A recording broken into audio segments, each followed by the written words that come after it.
arbitre match ezobetama akotisi joueur mususu. Voilà, donc ceux qui match bandaki 11-11, arbitre akokotisa 12e joueur te. Biso tozali ba électeur, tozana besoin ya machine te. Machine wana ezali machine à tricher. Soki balingi toyoka na malamu, soki balingi toyoka na malamu, balongola likambo yo etali machine à tricher. Likambo mosusu oyo ezali na processus électoral ezali likambo ya fichier. Bolandi bango balobi ke voilà ba nettoyer fichier wana sikoyo ekomi pe bato nyonso baza na kati nde ya solo, mais biso tolobi ezali lokuta. Fichier wana esengeli OIF, Organisation Internationale ya Francophonie, na ba expert na biso banso bazala wana po ba vérifier eloko wana. Tokoki kondima bindimela te. Parce que na kati wana etikali à peu près, selon ba spécialiste, à peu près lisusu 8 millions d'électeurs au bazali na kati wana ya lokuta. Or, likambo wana toyebi ndenge ezalaka. Po biso toali lokwa toswama na nyoka na 2011, toyebi ke ba jeu wana ekoleka te. Likambo mususu ezali oyo ya serveur. Ndenge na lobi audit nango lokola ekosalema na oyo ya fichier esengeli pe esalema na oyo ya serveur. Po biso tozali na confiance na seni te. La preuve que tozali na confiance te. UDPS ekomela seni tango masolo oyo ya dialogue ya Senko esilaki.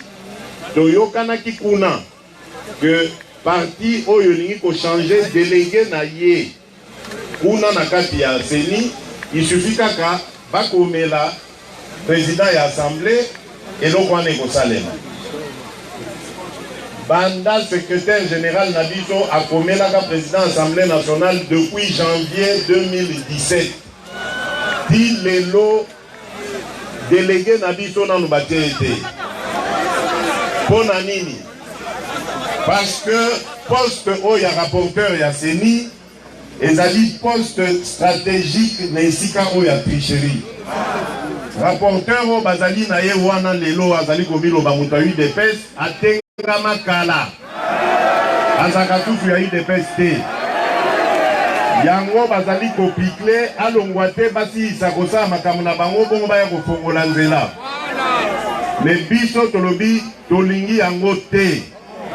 Esengeli avant sanza oyo esila likambo oyo ya délégué ya UDPS na seni esila pe lokola. Parce que baninga oyo ya MLC na ya PPRD bango basi ba changea ba délégué na bango depuis l'année passée. Comment se fait-il que ceux qui ont commis l'isolo à UDPS bake kobimisa batu moko bazanga nzela baya kolobono biso ba député à UDPS songolo biso pakala toza koboya yango. Tolobi soki balingi kimia ezala basala likambo wana na pete nyonso toyokana na bango to surveiller ba élection wana elongo. Sinon soki toza batie biso na ba condition ya kokoka komona clarté na processus électoral, tokozwa décision tokozongela kaka bino peuple bino ba combattant bo lever option nini tokozwa pona ba élection wana.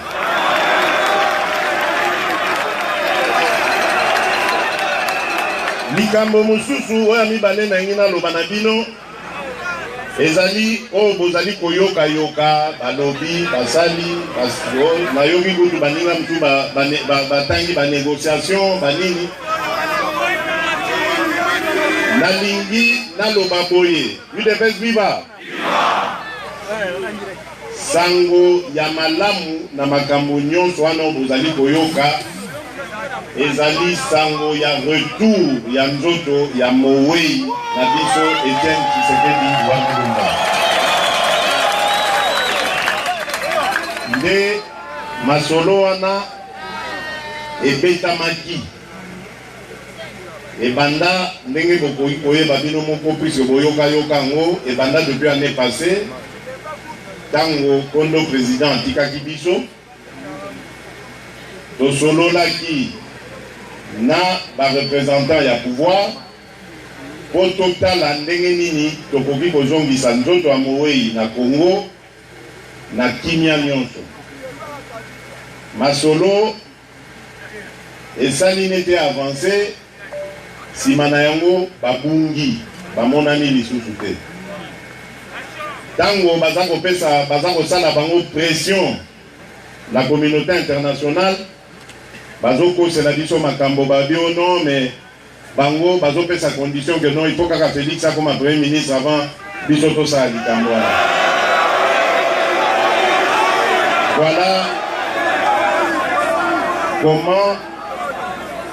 voilà comment faire traîner likambo ya matanga oyo etouché congolaise nyonso na congolais nyonso faire traîner yango likolo ya mépris likolo ya oina likolo ya kanda oyo ezanga tina alors que na culture na biso ya babantu soki moto awe automatiquement totikaka makambo nyonso ya bitumba tovandaka kimia ti bakokunda mowe bongo nsima nango soki bitumba ezalaki ekontinue mais tala bandeko oyo tobungisi oyo ya biso président ça fait plus d'1 an bazalaki na souci ata moko te ya kozongisa nzoto na ye awa au contraire même bakoseli biso kutu na makambo ke tozali konégocier primature alors yango naza koyebisa bino ke likambo oyo ya négociation sur le retour du corps esi esili botalaki communiqué elobi voilà toyokani biso na pouvoir po ebembe ya Etienne Tshisekedi ezonga na Kinshasa date eyebani te parce que omoni bino mo document ezalaki na date te ezali kaka simplement parce que esengeli esika wana oyo bazwi na nzele esengeli batonga yango nanu bozela nanu bozela tokosolola likambo ya nzele wana tokosolola likambo ya nzele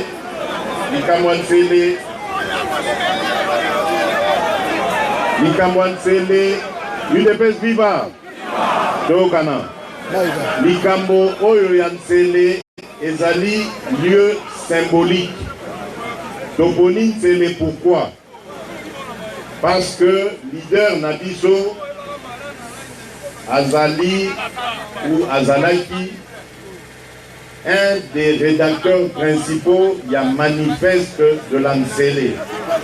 Manifeste de l'Ansele ezali projet de société monene ya motuya oyo MPR ezalaka na yango malheureusement basalelaki yango te ba préféré dictature. Nsele nene ya combat ya UDPS.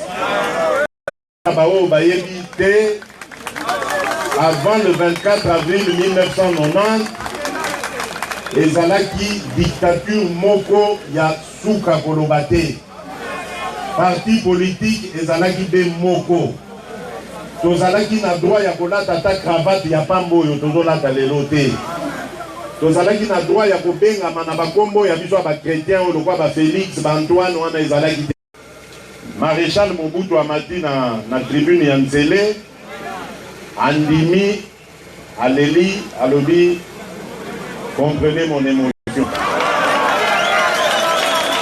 Depuis lors, multipartisme et quota. Boye azaka koloba tata bo moko biso tozako loba tenez bon l'UDPS 20 ans. Ti UDPS est convaincre. Donc ba symbole mi balé wana et sali que lokola tozalaki kopotana na bango. Ba boyi kopesa biso esika na ville tolobi ok terrain wana pe ezali ya nzele ezali symbole monene.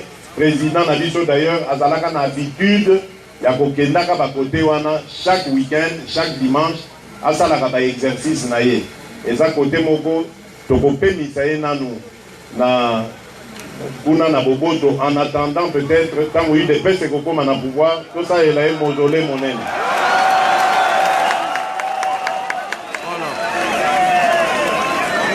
Alors yango wana nazongeli likambo na koloba to tiena nu date te po esengeli misala esila kote wana botangi lisusu likambo ya babi trêve namoni polémique bandi o trêve o UDPS ateki o UDPS a trahir non nalobi awa toza babantu à partir ya date oyo ekoyebana ya ke tokokendo yamba nzoto ya mowei na aéroport ya Njili bo considérer date wana comme début ya trêve po tokoki kozala te d'un côté toza na mowei na maboko de l'autre côté tobimisaka bitumba ekozala bien te tokoyamba nzoto ya mowei toleli ye na palais du peuple ndenge toyokani sima na yango toke kokunda ye na boboto nyonso après tozongeli réalité na biso bino bolingi bitumba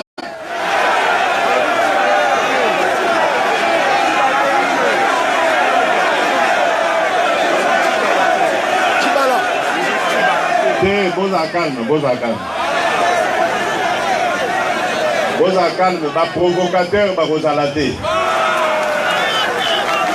baprovocateur baozala te tokozala mpe biso moko bana ya ete po lisolo mosusu à part oyo ya baobsèque ezali te bino moko botindaki badelege na congrès badelege wana vote ngai à 98% président national ya UDPS basuki wana te balobi tolingi ozala candidat na biso na présidentielle bongo sikoyo bokomozongisanga su na primature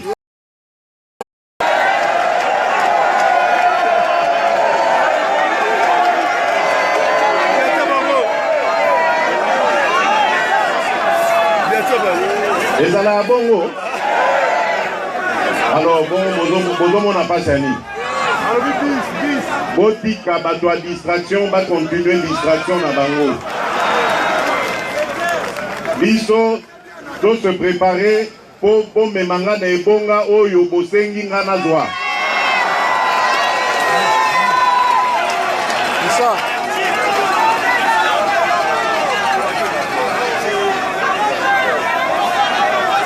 Polémique na bandi esili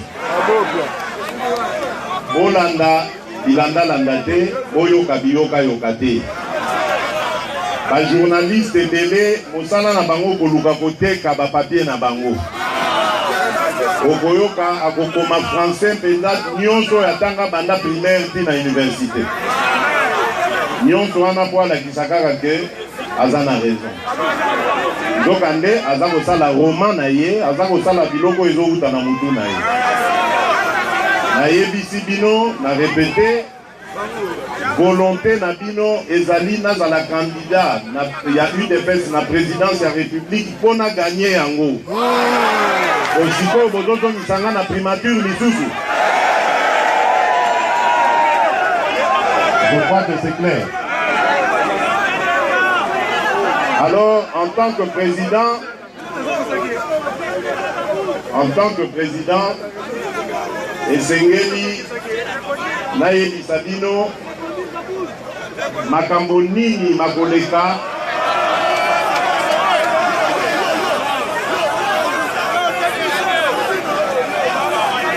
Allô, ça va?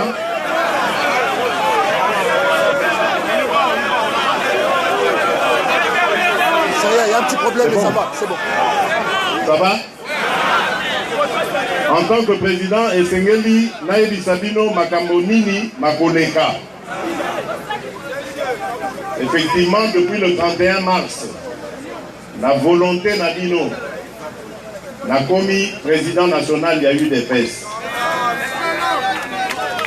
Nayebi que parti Nabiso, ezali na longue histoire.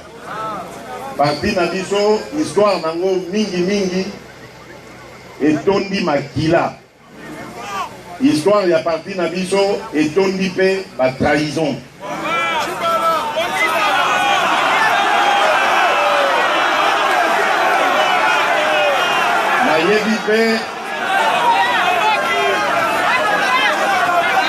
Nayebi pe que tant que Bitumba et Kozala, tant que dictature et Kozala,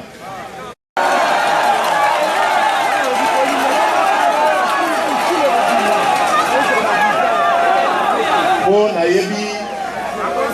Nayebi ete Bitumba et Kozala makasi. Surtout Nangonga Otokomi. Tozali pembeni ya pouvoir. Donc, Bitumba et Kozala makasi. Eza lokwa matu atoke ninge koma pembeni na libongo, bomona kande place mingi mingi e balukaka.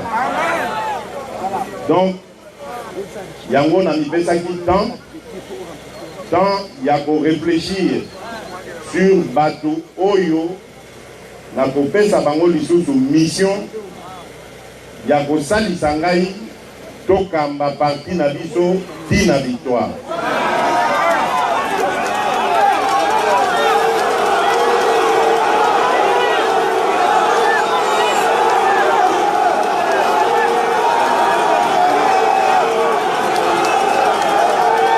Nalobi na mipesa ki temps ya kosamlela pe kokanisa nazwa makasi pe mayele ya kopona basi pe mibali oyo bakosalisa ngai tokamba parti tokoma na yango na pouvoir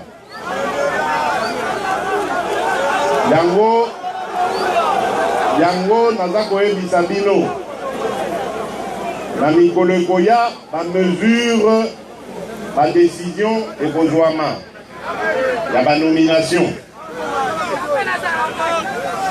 okoyeba secrétaire général na bino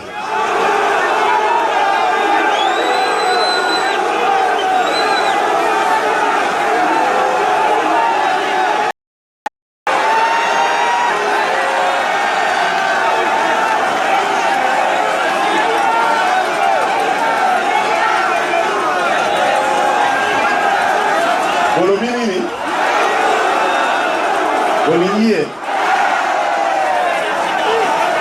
Bon. Bino,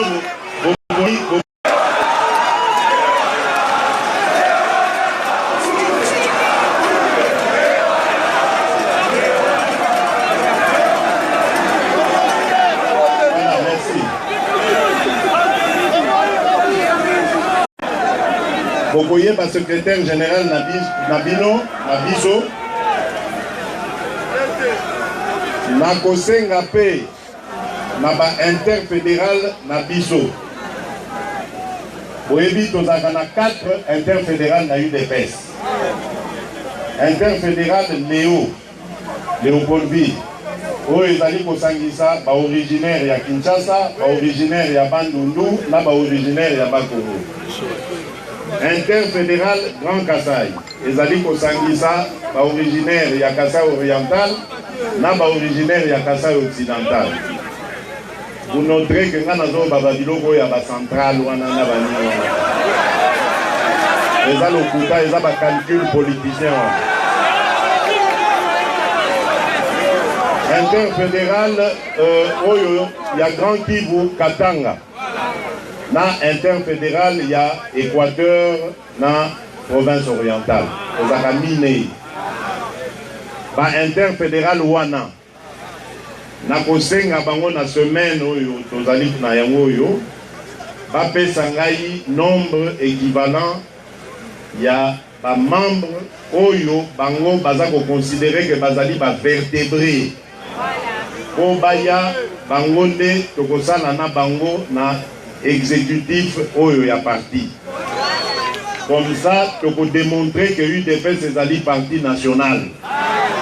UDPS ezali parti ancrage tribal T.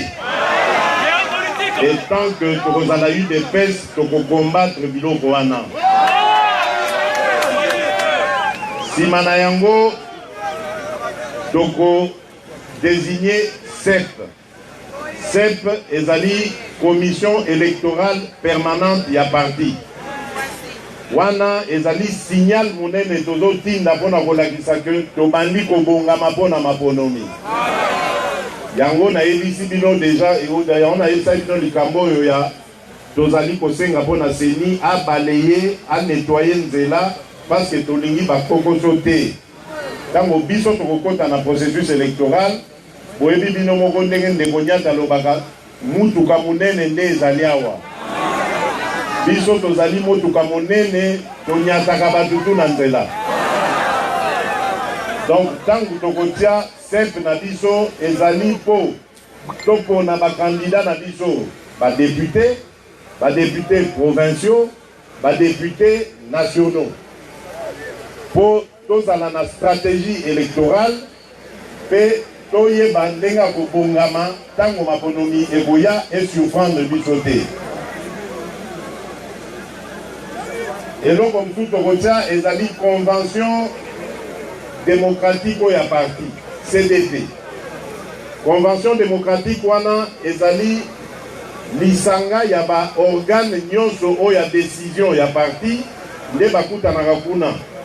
Tous les 6 mois bakutanaka na session pour analyser likambo yo ya situation oya parti. Et kotala pe makambo yo ya discipline parce que commission à discipline et kouta na likambo ya convention démocratique.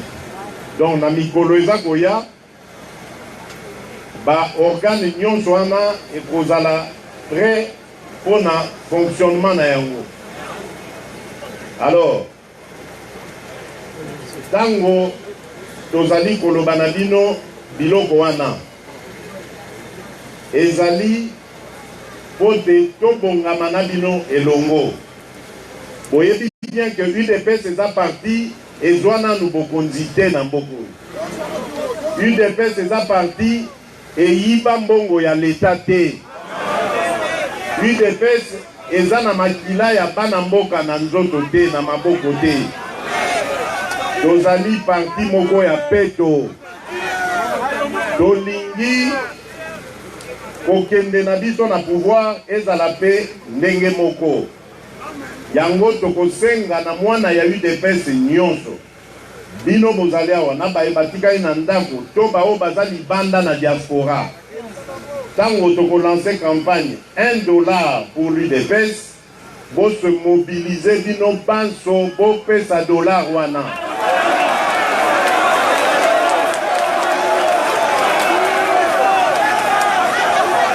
Nalobi tango toko lancer campagne ya $1 pour l'UDPS, pour se mobiliser bino banso pona likambo boko kita yango.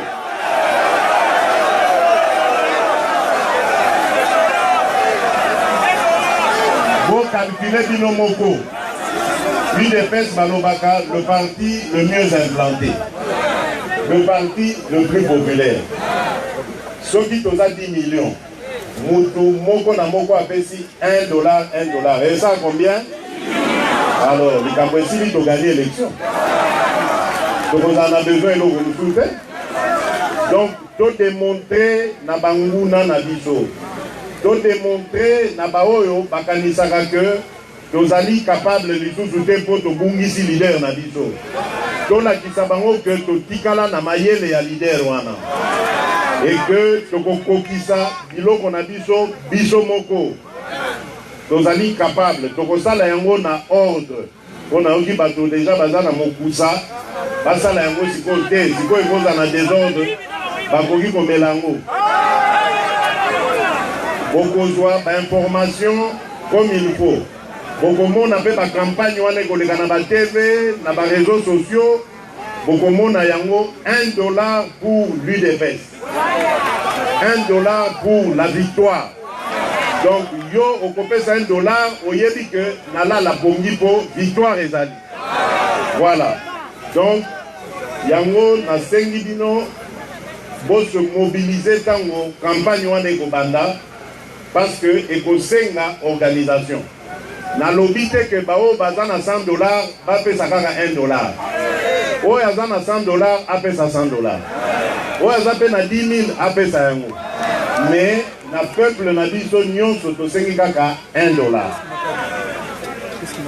Alors, pour na nini parce que tozoloba tokende na mapononi. Oui, tokokende na mapononi. Mais maponomi wana so dictature wana esalaki que parti mosusu ekokaki kozala na mboka oyo te à part MPR. UDPS likambo nini kuna akapesa mbongo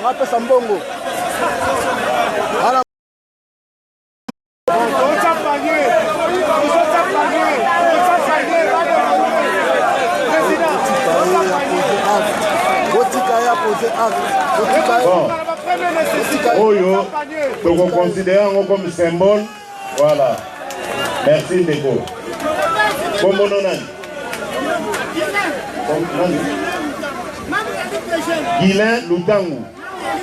Guilain Lutangu alakisi exemple. Ye apesi $10 pour na parti. Ndeko Guilain, merci mingi. Nzamba batela yo, Nzamba pambola yo, pona oyo sali. Tosengi oleka na caisse ya parti, na siège. Basalela yo reçu etikala wana $10 oyo ekomemela biso chance. $10 oyo pesa biso chance.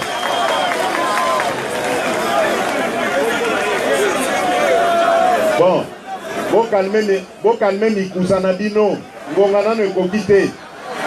Élection ezana mwa mosika, bo calme to s'organiser nan. Mais na vraiment na pesi bino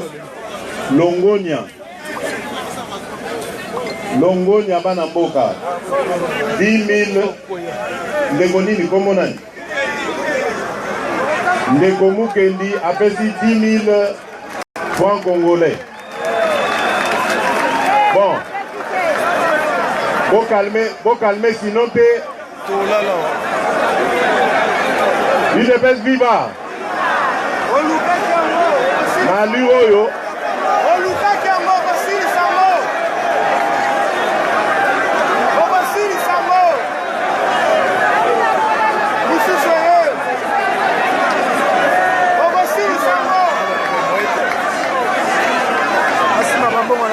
mais na lui oyo na oya comme pasteur na pour l'église.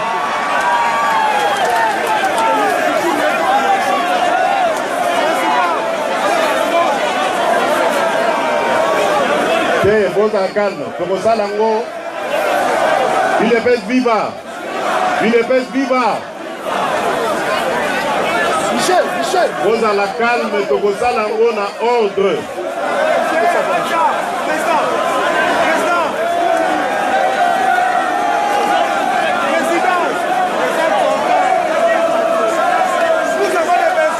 Le véritable parti du peuple. Le véritable parti du peuple. Le véritable parti du peuple. Maboko pona bino moko bolakisi yango.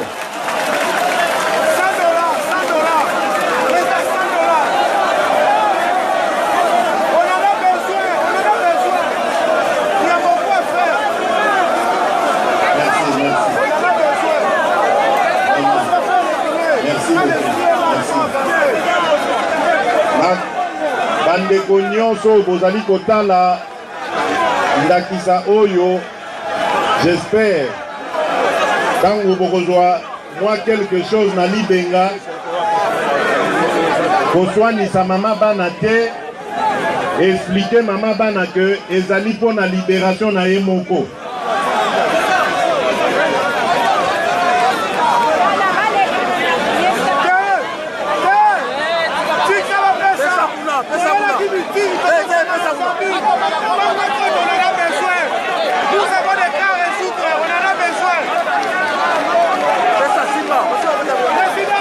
UDPS viva! UDPS viva! UDPS viva! On n'est pas pressé. Président, c'est une rencontre de la famille. Nous devons l'exploiter. Même en fait, nous devons l'exploiter.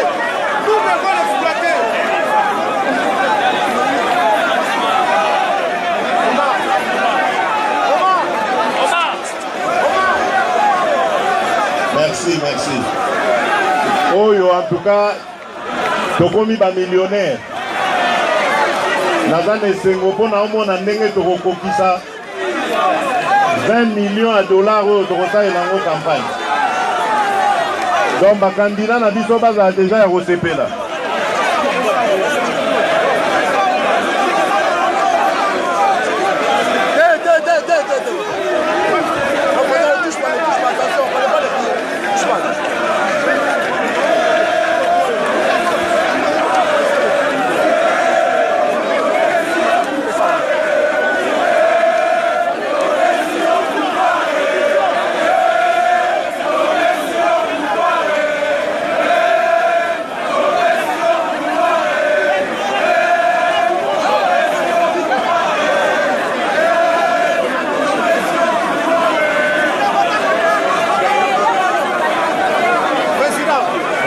Merci Banamboka.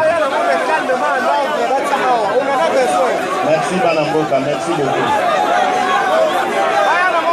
On en a besoin. Il y a beaucoup à faire. On en a besoin.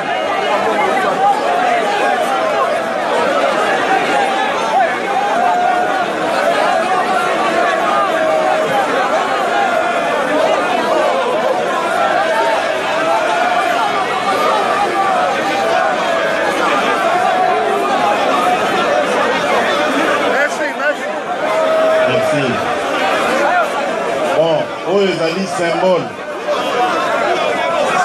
il y a engouement.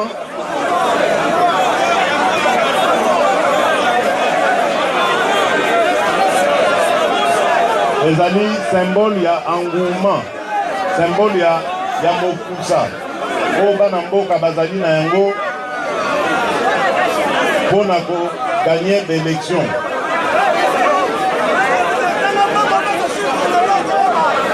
UDPS viva! UDPS viva! Alors, Boyo Kabande Bonangai, Kimi Ekoti, Kimi Ezali, je continue ma solo. Voilà. UDPS ezali koluka bokonzi pona nini.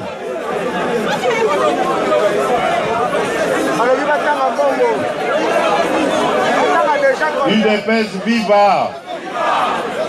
UDPS ezali parti à discipline bandeko bobanda kimia toyo to continuer ma solo. Nalobi boy. UDPS Mouta Tobanda Bitumba Tango ba père fondateur ya parti Nabiso Babandaki Bitumba Oyo eloko liboso bazaki ko reprocher la dictature Oyo à époque wana na 1982 ezalaki likambo Oyo absence ya état. Et en plus, état de droit. Chantier wana ekokisami nanu te. Leader Nabiso ti atiki mokili bitumba na ye pe objectif na ye ezalaki nanu instauration d'un état de droit. État de droit wana est la priorité na biso. Pour nini état de droit. État de droit d'abord ezali mboka oyo ezali kokambama na bato bazali kobanga mibeko na yango. Lorsque on va parler de justice dans ce pays, justice est kobandana nous la présidente de la République. Soki azali moto ya mbilinga mbilinga etali ye justice est kokwea na ye. Voilà ce que c'est qu'un état de droit. État de droit est kozala ko protéger ba concitoyens na yango. Jamais tokoki kondima insécurité oyo ekoti lelo na mboka na biso ezala na Ituri, ezala na Est kuna na Nord Kivu, ezala na Kasai, ezala na Katanga. Partout insécurité ekoti. Awa na Kinshasa masolo ya bakech ekomi soki kech etamboli eza ko enlever bato. Un état de droit protège ses citoyens. UDPS azali koluka état de droit po bana mboka bazala na kimia. État de droit o tozali koluka ekozala état de droit o eko combattre ennemi na biso numéro 1 o azali ke mboka o ezala na C. Ezali corruption. Corruption wana lelo na Congo ebandi na mutu tina suka ya mboka. Esengeli lobby to combattre fléau wana. Corruption ezali lokola cancer. Corruption ezali lokola gangrène. Soki ezali kolia ekosikota tina mokuwa. Donc tozali obligé totia ba mesure pour combattre likambo yo tobengi corruption. Donc combattre likambo pe anti-valeur misusu pe ezali ya ba tribalisme na ba clanisme. Pasi congolais azomona lelo ezali pasi etouché congolais nyonso eponi ekolo te. Alors tina nini tant toza ko se retrouver entre biso tokomo kabwana en terme ya bikolo. Habitude wana esengeli totika yango soki toza na yango. Tolingi kotonga mboka o ezali nation. Tozali kotonga eloko ezali regroupement ya ba tribu te. Nation na biso ekokambama na constitution mobeko mokonzi ya mboka. Esengeli biso banso totosa yango. Voilà pourquoi na bokonzi ya UDPS bakour ya patriotisme ekozonga na classe. Esengeli bana na biso bakola na mentalité wana. Tokotala pe na ba spécialiste possibilité ya kozongisa ya kokotisa plutôt service militaire. Moi na soka silisi secondaire na ye avant akota na université esengeli asala ata une année ya koyekola ndenge nini bakoki kodépendre mboka.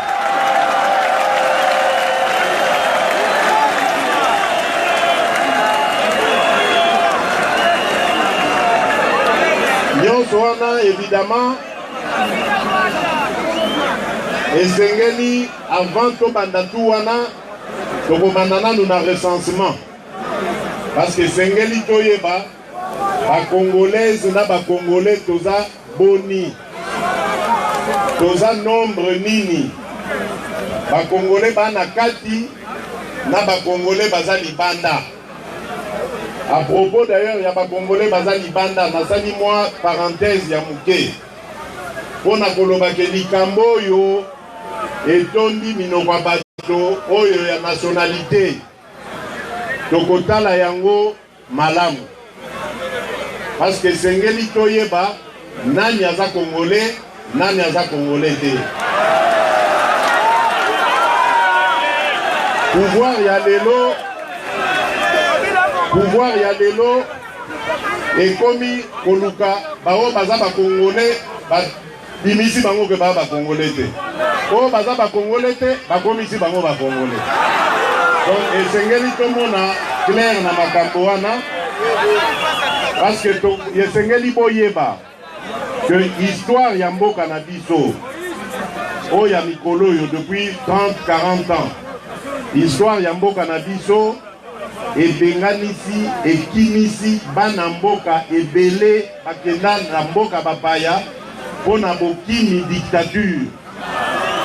Mwana mboka na biso akei kovanda kuna zwi nationalité ya kuna bokoki koloba te ke alongwe congolais aza lisusu congolais te. Donc esengeli totala loi wana malamu na tokotala ngo na démocratie nyonso tokoimpose eloko te, mais likambo ya nationalité ekozala na agenda ya UDPS po esengeli tosilisa yango libela. Alors pour na kozonga na ona za koloba à part recensement tokosala identification ya ba citoyen po esengeli toyeba moko na bino kati moko kati na bino, parce que bokoki kotonga mboka te sans koyeba nombre nini bozali. Bisika tokosala ba hôpitaux esengeli toyeba hôpital tokosala ya capacité combien, parce que batu baza autant na secteur boy. Donc biloko wana eza biloko tokosala na lombango po esengeli toyeba bana Congo baza combien. Recensement na identification ya population. Identification on a fait ekoyede biso donc contrecarrer makambo ya moyido eza kosalema lelo na seni. Soki congolais nyonso aza na carte d'identité na ye pe aza enregistré na commune na ye bakoki kofabrike congolais à lokuta lisusu te. Tina ya carte d'électeur ekozala pe lisusu te. Congolais akoyaka na carte d'identité na ye apesi bulletin ake kotia na donc likambo ya état de droit boyeba keza likambo ya motuya ezalaki objectif principal ya leader charismatique na biso. Mais pour état de droit esimba esengeli pe libenga ya bana mboka ezala pe na makoki. Yango wana lutte contre la pauvreté ekozala une de nos premières priorités. Donc on lutte contre la pauvreté na ndengeni. D'abord esengeli tosa la formation, to former peuple na biso. Boyebi que mingi kati na biso bazui chance te ya kokende kelasi po kelasi ekomaki pasi po baboti na bango bazangaki moyen ya kofutela bana kelasi. Voilà pourquoi UDPS éco-déclenché gratuité ya enseignement primaire. Mwana nyonso oyo ya primaire akofuta eloko moko te. Bana oyo bakokende section professionnelle to technique bango pe l'État kozwa bango en charge, parce que bango nde mutu basalaka entreprise noki soki formation esili. Tango pe formation esili bako-orienter bango esika oyo ya ba création d'emploi. Comme ça mwana tanga za kobima na formation na ye ya plomberie, ya menuiserie, ya électricité, à cause de la capable à na moi entreprise na ye a lesaka famille na ye. Donc il va dans la chance à coliter ngo engager be bana mboka tout et ça dit moi bien. Pour na bao ba kotika na cursus normal ba kende université, évidemment ba bourse d'études et kozala. Parce que l'État a droit biloko wana na charge. L'État wana ekozala l'État oyo ekokambama na UDPS. Vous voyez que UDPS ezali parti social-démocrate. C'est-à-dire biso totiaka accent na société, na population. Totiaka accent na progrès social. Donc, esengeli peuple na biso bazwa qualité na ba formation au côté la accent. Mais biloko nyonso wana esengaka financement. Financement, c'est vrai, et que outa pe libanda parce que boye ba que jour Congo et côté élément donc banda bobo ya ba visa pour na batu misusu tellement que kosenga koya Congo et kozala ebele. Ba investisseurs ba kozala mingi. Ezala chinois problème ezate mais tokozongisa bango na nzela. Bapaya nyonso bazali awa bazali les bienvenus toza baza banguna na biso te. Mais tokolakisa bango que le peuple d'abord. Oye kanabiso tokoyamba yo nesengo tokotia yo pe na ba conditions soko ye ko investir tokopeso ba conditions on a français ba dit attrayante, c'est-à-dire intéressante. O ekopesa yo posa ozala kaka na Congo. Dans sûr que bakolingango tellement que bakosenga na ba nationalité congolaise. Tokobo ya pete tokopesa bango parce que ezali richesse. Donc mende problème ezako bomamboko ezali désordre na administration. Désordre wana tokosala yango. Alors croissance économique oyo toko impulser. Croissance économique wana nde ekomema misala ekomema bien-être na kati ya société congolaise. Na mikolo ezali koya na kosalela yango pe makelele d'ailleurs na présenter à la face du monde le programme de gouvernement ya UDPS. Makambo nyonso naza koloba na bino awa ekozala détaillé pe tokolakisa bino étape par étape ndenge tokoprocéder ndenge bato bazokanisa ke mboko eza na pasi alors que mboko eza na bwanya ya kosakana te tokomema yango pe par démonstration tokolakisa bino ndenge ya bana mboka ebele ebomaka koleka sida. Likambo wana ezali qualité ya environnement. Il est temps banamboka tolamuka. Je crois que boyoki makambo eza kosalema kote ya Équateur kuna. Na kati ya forêt équatoriale toza na eloko oyo babengi ba tourbière. C'est une végétation où ils allaient capter carbone où ils polluent à Kamokili. Tant que le climat est comme changé, molunge comme makasi, naba boka misusu glissement ya terrain, ba tsunami ezo salema, ezali pour un réchauffement ya planète. À la base ya réchauffement on a carbone ezali na kati.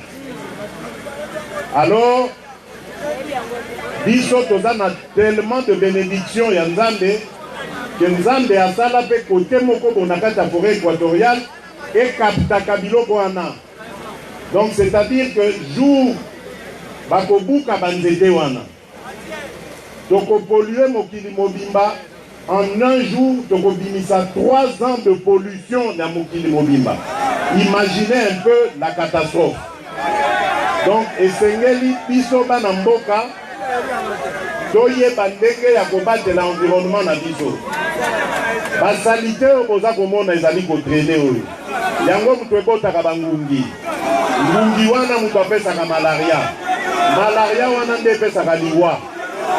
Voilà pourquoi nyonso wana ekozala na priorité na biso. Bolandi likambo oyo balobi mai ya rivière Ubangi badevie yango ebanoke na lac Tchad. Likambo wana combattantes et combattants ezali likambo ya risque monene pona stabilité ya environnement na biso. Baluka mayele mosusu ekoki kozala ekene na lac Tchad wana. Mais soki bazui Ubangi bako perturber écosystème nyonso bako kotisa mobulu na Congo. toza déjà na matata suffisamment boye pour na kobakisa lisusu oyo ya écologie te. Voilà na moi mokuse makambu oyo tobongiseli bino ya elengi. Mais évidemment pour na elengi wana comme en réalité eza kosenga que tosala mosala ya kokende malembe tina kozwa bokonzi wana.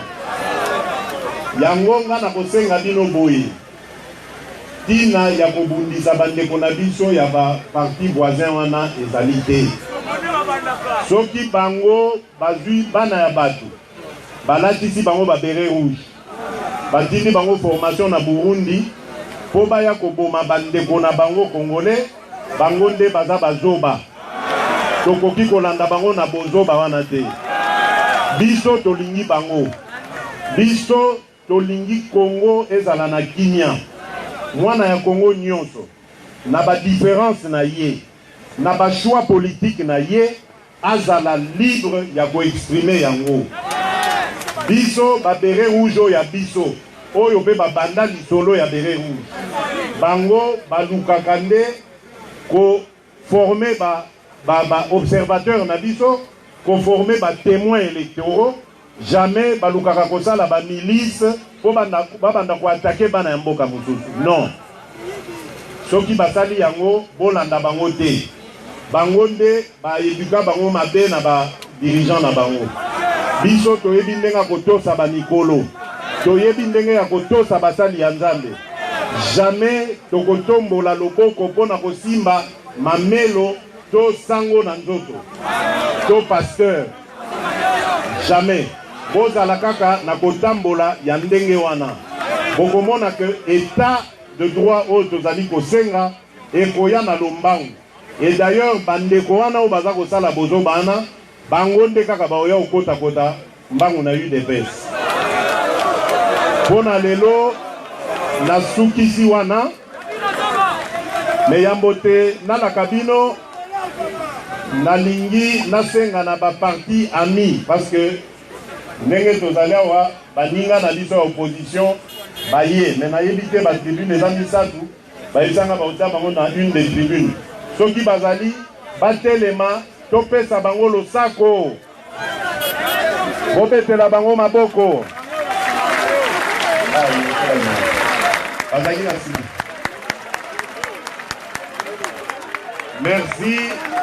Merci na bango. D'ailleurs, et rappelez ngai likambo moko na ngana bosana ya motuya bandeko batelemi wana boyeba que bazali na famille UDPS po na mikolo elekaki tosalaki regroupement électoral oyo topesi kombo UDPS Tshisekedi et force politique UTFP. Bokomona sigle wana période ya maponomi. Tango bokomona sigle wana boyeba que ezape kaka mwana famille. Tokokende na maponomi mais lobby tango tokozwa bokonzi tokozwa ngo biso moko te tokokabola yango na bango. Ondenge baza wana basi bakoti idéologie ya UDPS. Na mikolo pe ekoya tokosala présentation ya regroupement wana. Regroupement UDPS Tshisekedi et force politique. Regroupement Mususu, il y a rassemblement des démocrates Tshisekedi, nous avons une pancarte na yango. Yango peut représenter yango. Parce que bon moni na stratégie ya élection et sengeli boza bino mon côté et sengeli boza na baninga comme ça ba voix bino bokozwa te bango bazwa yango. Ya bino na ya bango et sali majorité. Bozonga na boboto na kimia mobulu te kobukelo kwa moto te soko moni policier pesa embote pesa elongonya encourager que la fois prochaine asa la belle isusu bongo boke nankolo abate la bino maso.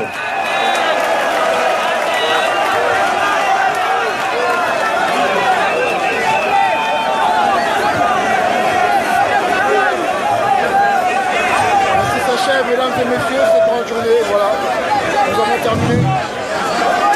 Félicitations au président de l'UDPS.